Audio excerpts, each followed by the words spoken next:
अस्सलाम दोस्तों, मैं एहतशाम ऑल इंडिया पसमानदा मुस्लिम महाज से। आज हमारे साथ ऑल इंडिया पसमानदा मुस्लिम महाज के राष्ट्रीय संगठन मंत्री श्री हाशिम पसमानदा जी जुड़े हुए हैं।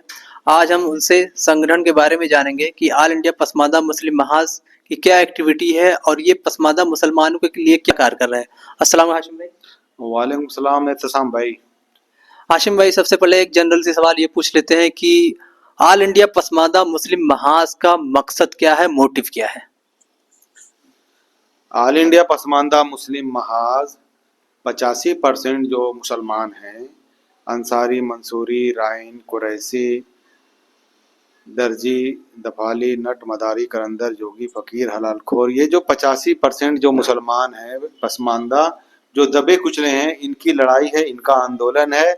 सामाजिक तौर पे बराबरी का, राजनीति में भागीदारी का और रोजी रोटी के सवाल पे ये लड़ाई लड़ रहा है।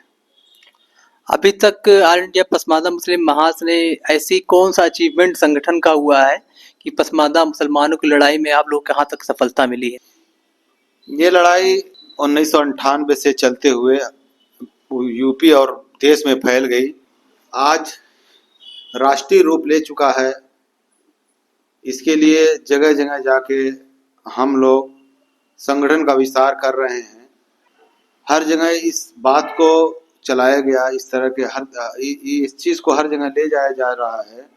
आज सभी दल पसमानदा मुसलमानों के बारे में सोच रहे हैं। यहाँ तक कि श्री नरेंद्र मोदी जी ने भी 4 बार पसमानदा नाम लेके इनके हिस्सेदारी के सवाल पे बात को रखा है। भले वो अभी कुछ नहीं कर पाए हैं, लेकिन ये जो सेकुलर पार्टियां हैं, सेकुलर दल हैं, इनके लिए एक सबक है कि ये लोग कभी आज तक पसमानदा मुसलमानों के बारे में एक लफ्ज नहीं बोल रहे हैं, न इनके बारे में कभी सोच रहे हैं, न इनको भागीदारी दे रहे हैं। तो अब ऑल इंडिया पसमानदा मुस्लिम महाज के लोग अपने लिए जो भी हो सकेगा आंदोलन के जरिए अपने हिस्सेदारी को सुनिश्चित करेंगे। किस तरीके का आंदोलन करना चाहते हैं? क्योंकि अभी तक तो जहाँ तक मैं जानता हूँ कोई भी ऐसा आंदोलन तो संगठन की तरफ से हुआ नहीं, या फिर किसी भी पसमानदा और भी संगठनों की तरफ से कोई नहीं हुआ। कब आंदोलन करेंगे?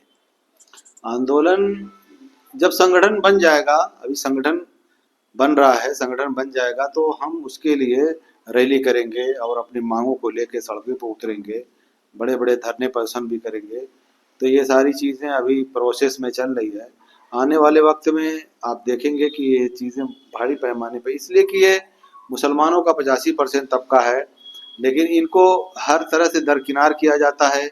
इनको न राजनीति में न और कहीं किसी प्लेटफॉर्म पे इनको आगे बढ़ने नहीं दिया जाता, न ही इनके सिर्फ वोटों से मतलब है। पार्टियों के जो सेकुलर पार्टियां हैं, सिर्फ इनको वोट चाहिए और इनका और भी किसी चीज़ से मतलब नहीं है कि इनके रोजी रोटी, सामाजिक बराबरी और सत्ता में भागीदारी कैसे सुनिश्चित हो, इसके बारे में कोई जो है सोचने को तैयार नहीं है। तो इसलिए अब ये अपनी लड़ाई खुद लड़ेगा।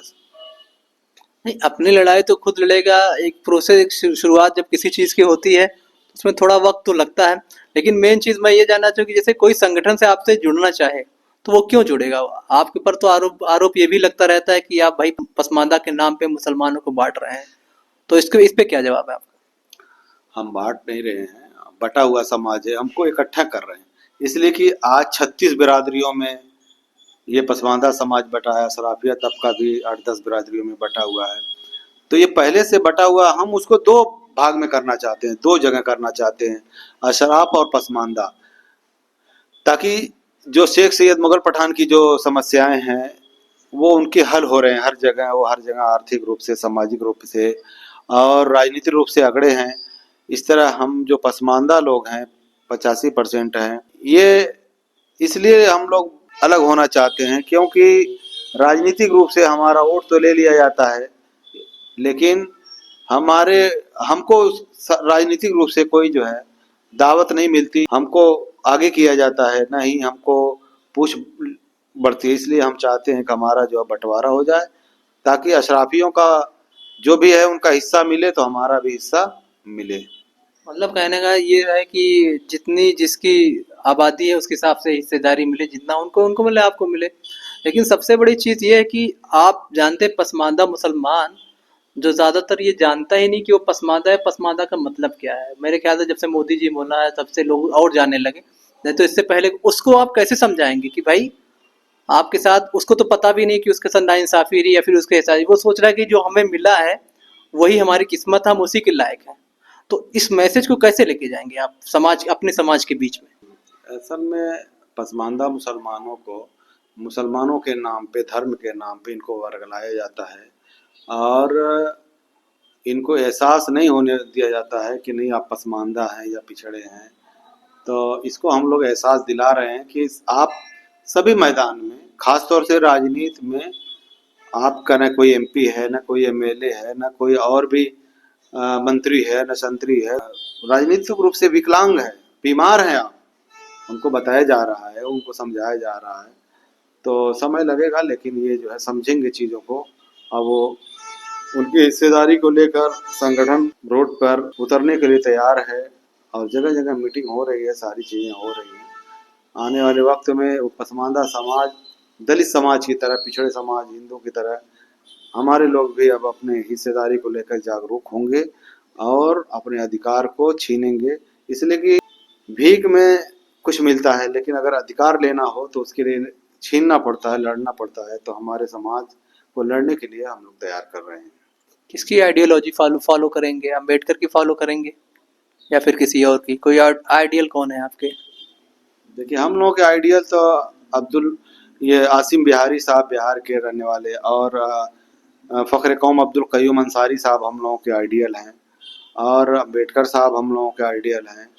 हम लोग जो जिस तरह कांसी राम साहब ने अपने समाज को जगाया गांव-गांव जाकर और दलितों को जगाकर राजनीति के और सत्ता के पटल पर लाया, उसी तरह से हम भी अपने समाज को जगाकर सत्ता के करीब लाना चाहते हैं और अपना खोया हुआ मान सम्मान जो पसमानदा मुसलमानों का है, हम उसको वापस लाना चाहते हैं ताकि समाज के अन्य लोगों के साथ हम कंधे से कंधा मिलाकर हम अपने हिस्सेदारी को, अपनी भागीदारी को, अपने वजूद को बचा सकें। तमाम भारतीयों के साथ कंधे से कंधा मिलाकर हम चल सकें और अपने वजूद को हम कायम रख सकें। आपके संगठन में उत्तर प्रदेश की विशेषकर मैं बात करूंगा कि उत्तर प्रदेश में कितने जिले में आपके लोग हैं? उत्तर प्रदेश के लगभग 60-65 जिलों में हमारे जिला अध्यक्ष बन चुके हैं और जिला कमेटी बन चुकी है और बाकी जो जिले रह गए हैं उसके लिए मेहनत चल रही है और जल्द ही हम जो 75 जो ज़िले हैं उसमें हम जिला अध्यक्ष बना लेंगे और अब उसके नीचे अब हम लोग भी गांव स्तर तक हम लोग जा रहे हैं और लोगों को जागरूक कर रहे हैं। आने वाले समय में जल्द ही हम गांव स्तर तक पहुंच जाएंगे जिससे हम उस समाज को, दबे कुचले समाज को, पसमानदा समाज को हम लोग समझाने में कामयाब होंगे और बहुत जल्द ये काम होगा। इसलिए कि हम लोगों के जो राष्ट्रीय अध्यक्ष हैं परवेज़ हनीफ साहब और हमारे राष्ट्रीय लीडर हैं मोहम्मद यूनुस साहब और भी तमाम लोग हैं जो ये हाजी निहाल अंसारी साहब और बहुत सारे लोग हैं जिन लोगों की कुर्बानियों से ये संगठन आगे बढ़ रहा है और आने वाले वक्त में ये अपने जो मिशन को लेकर कामयाब होगा और उसके लिए हम लोग काम कर रहे हैं। एक बहुत इम्पोर्टेंट सवाल है लेकिन बहुत नॉर्मल सा सवाल ये है कि आप भी जानते हैं कि पसमानदा मुसलमान पसमानदा हैं तो जाहिर सी बात पता है कि गरीबी से लड़ रहा है, अपनी रोजी रोटी में व्यस्त है। और ज़्यादातर लोग तो आप जब जैसे कहते हो किसी को जोड़ने के लिए तो बोलता है भैया हमको क्या मिलेगा। जब आप किसी के पास जाओगे एक आम आदमी, एक आम पसमानदा तो बोलेगा हमें क्या फ़ायदा होगा। तो इसका क्या जवाब होगा आपके पास? क्या फ़ायदा दे सकते हैं उसको? कैसे समझाएंगे आप? फायदा तो मिलेगा जब ही ना, जिस तरह कांसी राम साहब ने काम किया, तो जब तक सत्ता में हम भागीदार नहीं होंगे, सत्ता के करीब नहीं जाएंगे तो समाज को क्या दे सकते हैं? समाज को कुछ नहीं दे पाएंगे। समाज को देने के लिए सत्ता के करीब जाना जरूरी, इसलिए सत्ता ही सारे विकास की चाबी है। अगर सत्ता के करीब नहीं रहेंगे तो हम समाज को क्या दे पाएंगे? तो समाज को समझना चाहिए कि अपने इस पसमानदा समाज को सत्ता के करीब वोट के जरिए मदद करनी चाहिए, वोट के जरिए उसको सत्ता में पहुंचाएं ताकि आपकी लड़ाई वहाँ जो सदन में जो कानून बनते हैं उसमें आपके लिए, आपके विकास के लिए आपके रोजगार के लिए, आपकी हिस्सेदारी के लिए।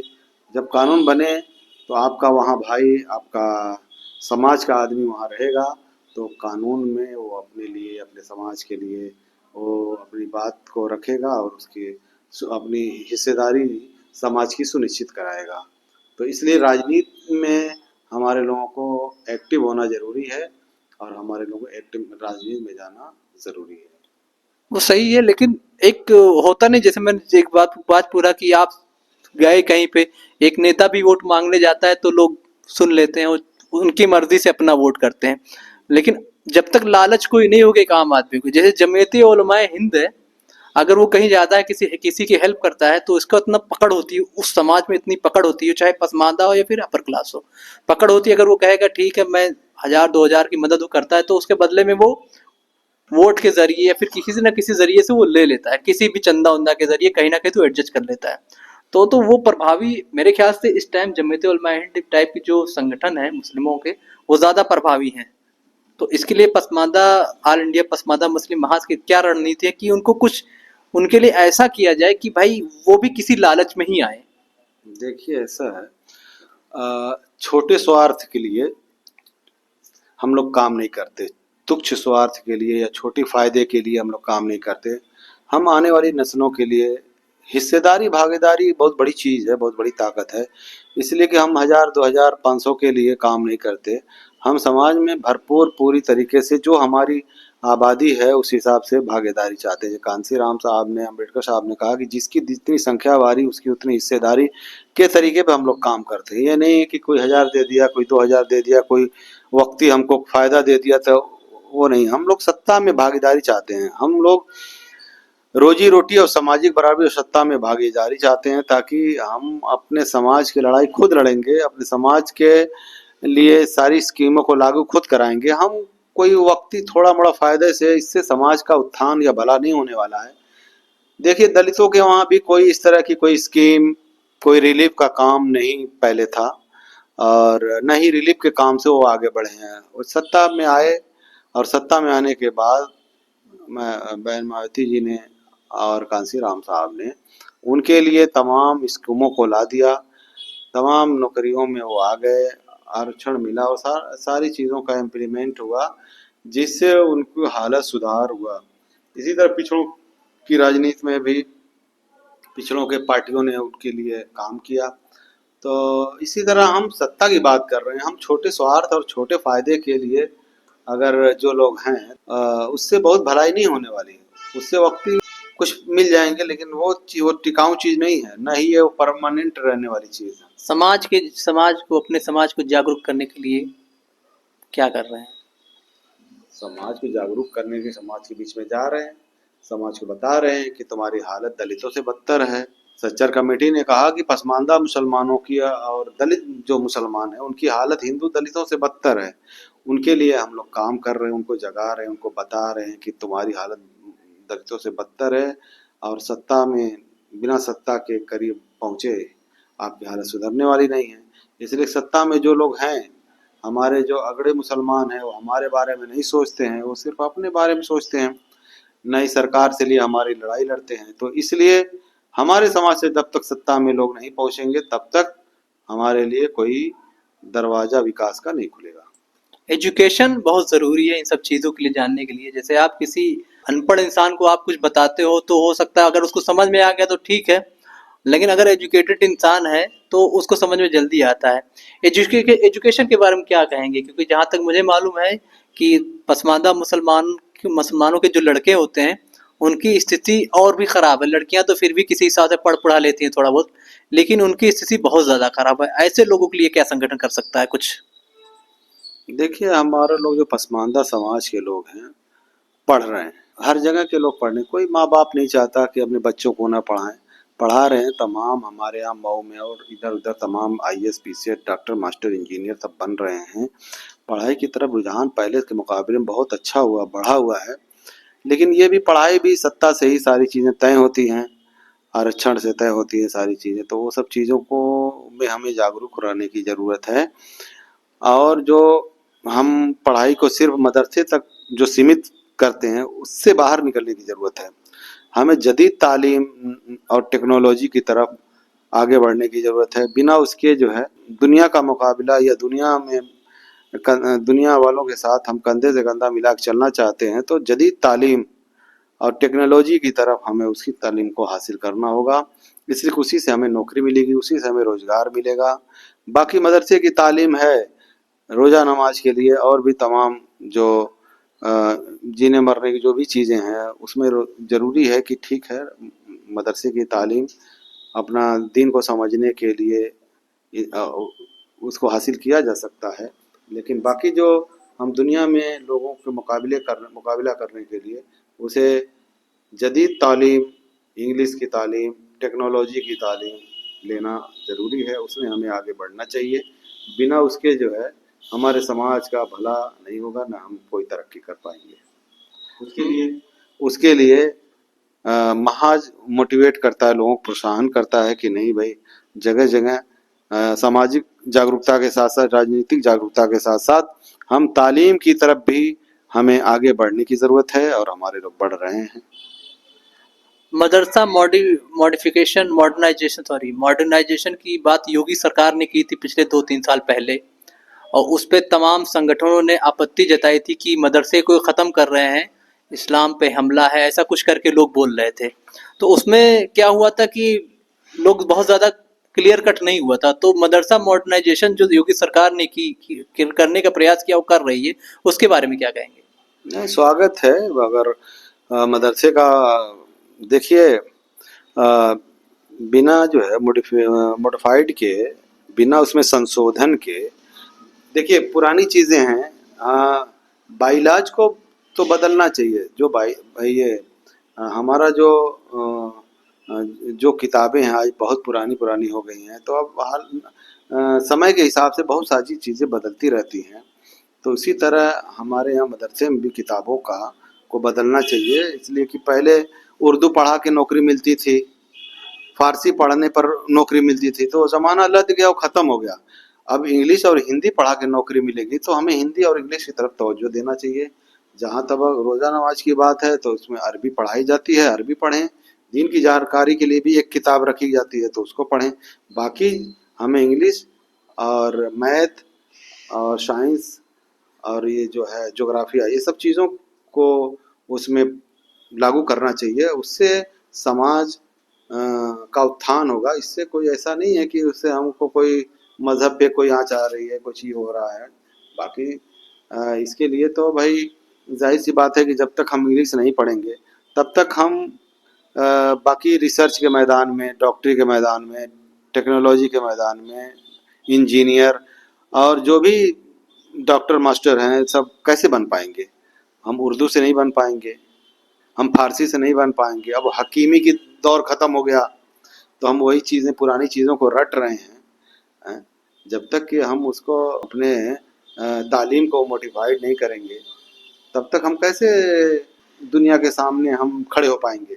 तो हाँ, दुनिया के साथ खड़े होने के लिए हमें अपने तालीमी निसाब को बदलना ही होगा। बिना बदले हम तरक्की नहीं कर पाएंगे।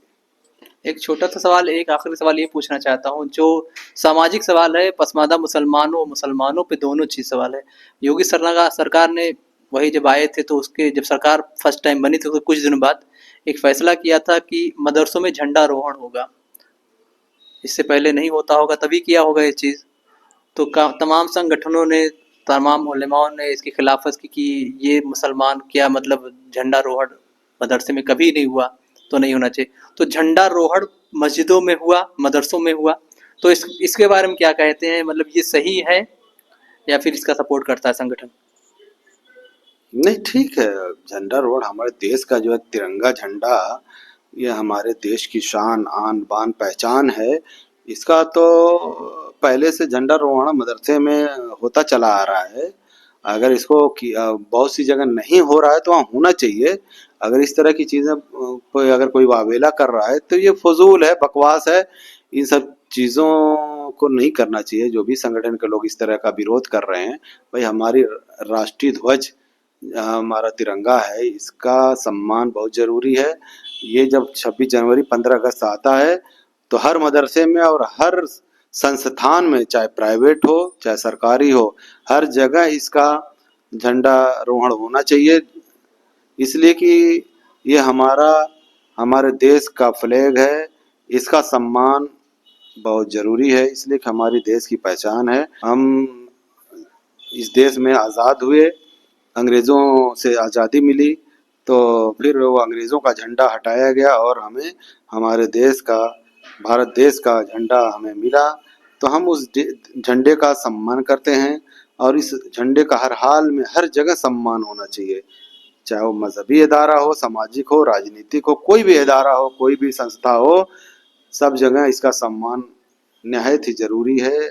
और इसको, और जो लोग इस तरह की चीज़ें कर रहे हैं, अगर उसको विरोध कर रहे हैं या इस तरह की बातें कर रहे हैं, ये लोग या फिर अनजान हैं या फिर बिला वजह की बातों को ये तूल दे रहे हैं।